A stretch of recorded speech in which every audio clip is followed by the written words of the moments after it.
Good evening friends. Mind is mental health tips. இன்றைக்கி என்ன பார்க்க போகிறோம் அப்படின்னா எல்டர் கேர். வீடியோக்குள்ளே போகிறதுக்கு முன்னாடி வீடியோ லைக் பண்ணுங்கள், ஷேர் பண்ணுங்கள், மறக்காமல் சப்ஸ்கிரைப் பண்ணுங்கள், பெல் ஐக்கானை கிளிக் பண்ணுங்கள். அப்போ தான் நான் போடுற வீடியோ உங்களுக்கு உடனுக்குடன் கிடைக்கும். வாங்க வீடியோக்குள்ளே போகலாம். எல்டர் கேர் நம்ம ஒரு 55 வயசு ஒரு ரிட்டையர்மெண்ட் ஆக போகிறோம் 58 வயசில் அப்படின்ன உடனே நம்ம பிளான் பண்ணிக்கலாம். என்னெல்லாம் பிளான் பண்ணிக்கலாம் அப்படின்னு சொன்னால், மைண்டை எப்படி ஆரோக்கியமாக வச்சுக்கணும் அப்படிங்கிறத நம்ம பிளான் பண்ணணும். சரிங்களா? இப்போ இந்த பிளானிங்கில் ஃபஸ்ட்டு ஃபேஸ் என்ன பண்ணணும் அப்படின்னு சொன்னால், நம்ம நிறைய பேரை பார்க்கலாம். எப்படி பார்க்குறது அப்படின்னு சொன்னால், நம்மளை விட ஒரு 5 இயர்ஸ் 10 இயர்ஸ் எல்டராக இருப்பாங்க பார்த்தீங்களா, ரொம்ப ஆக்டிவாக, ரொம்ப இன்வால்மெண்ட்டோட எல்லா ஆக்டிவிட்டியும் பண்ணுவாங்க பாருங்கள். அவங்கள பார்த்து அப்சர்வ் பண்ணணும். அப்போ நமக்கு மன ரீதியாக நல்ல ஒரு வைப்பு கிடைக்கும், ஒரு தெம்பு கிடைக்கும். சரிங்களா? இல்லைன்னா என்ன ஆகிடும்னா, நம்மளை விட ஒரு 5 வயசு 10 வயசு கம்மியாக இருக்கிறவங்களோ இல்லை நமக்கு ஈக்குவலாக ரொம்ப சோர்வாக இருக்கவங்கள பார்த்தா நமக்கு அந்த பாசிட்டிவ் வைப் போயிடுது. ஸோ அதனால தான் சொல்கிறேன், நம்ம எப்பயுமே நம்ம பார்க்குற விஷயங்களை நம்ம எந்துவாக எப்படி வச்சுக்கணும் அப்படின்னா, நம்மளோட முடியாமல் இருக்கிறவங்க எவ்வளோ ஆக்டிவாக இருக்காங்க, எவ்வளோ பாசிட்டிவாக இருக்காங்க அப்படின்னு நீங்கள் பார்த்தீங்கன்னா, உங்கள் மைண்டும் உங்கள் ஃபிசிக்கும் நல்லா ஸ்ட்ராங்காக இருக்கும் அப்படிங்கிறத நம்ம அனலைஸ் பண்ணிக்கலாம். நமக்குள்ளே அந்த ஒரு தாட்டை உள்ளே கொண்டு வந்துக்கலாம். Okay, right.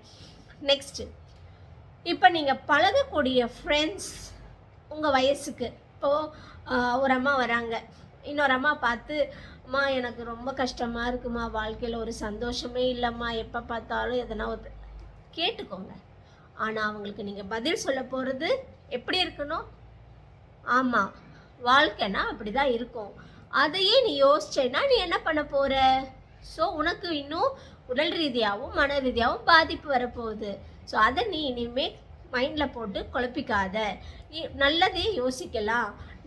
நம்மளுடைய வேலையை நம்ம பார்க்க அந்த அந்த அந்த நமக்கு கொடுக்குற கஷ்டம், எண்ணத்தில் வர கஷ்டங்கள் நம்மளை விட்டு போயிடும் அப்படிங்கிறத சொல்லணும்.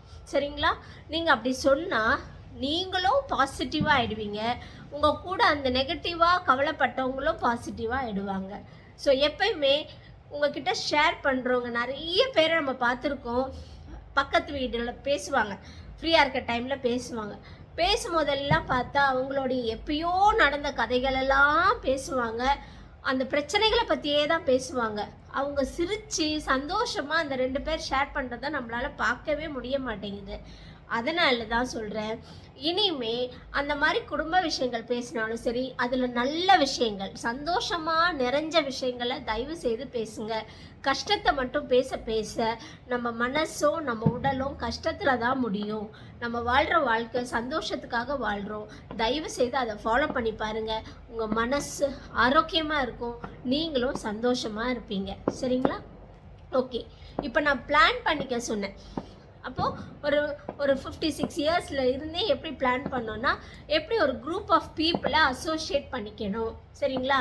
அப்படி அசோசியேட் பண்ணிக்கணும்னா, இப்போ உங்கள் ஏஹெச் டீம் மெம்பர்ஸு நல்ல ஒரு பாசிட்டிவ் வைப்போடு வராங்க அப்படின்னா, அவங்கள குரூப் பண்ணிக்கிட்டு ஒரு நியர்பை சரௌண்டிங்ஸில் இருக்கீங்கன்னா எல்லோரும் ஒரு கெட்டு, சரிங்களா, ஒருத்தரை பார்த்துக்கிறது, ஒருத்தர்கிட்ட ஃபோனில் ஷேர் பண்ணிக்கிறது, ஒரு வாக்கு, என்னைக்காச்சும் ஒரு நாள் ஒரு இடத்துக்கு மூவிக்கு போகிறதோ, இல்லை ஒரு நல்ல ஒரு டெம்பிளுக்கோ சர்ச்சுக்கோ இல்லை மாஸ்க் எங்கே போகணுமோ அங்கெல்லாம் நீங்கள் போயிட்டு அப்படியே நீங்கள் வந்தீங்கன்னா உங்களுக்கு நல்ல ஒரு என்த்துவாக இருக்கும், ஆக்டிவாக இருக்கும், எனர்ஜியாக இருக்கும், நல்ல ஒரு எமோஷ்னல் வெல்பீயிங்காக இருக்கும். சரிங்களா?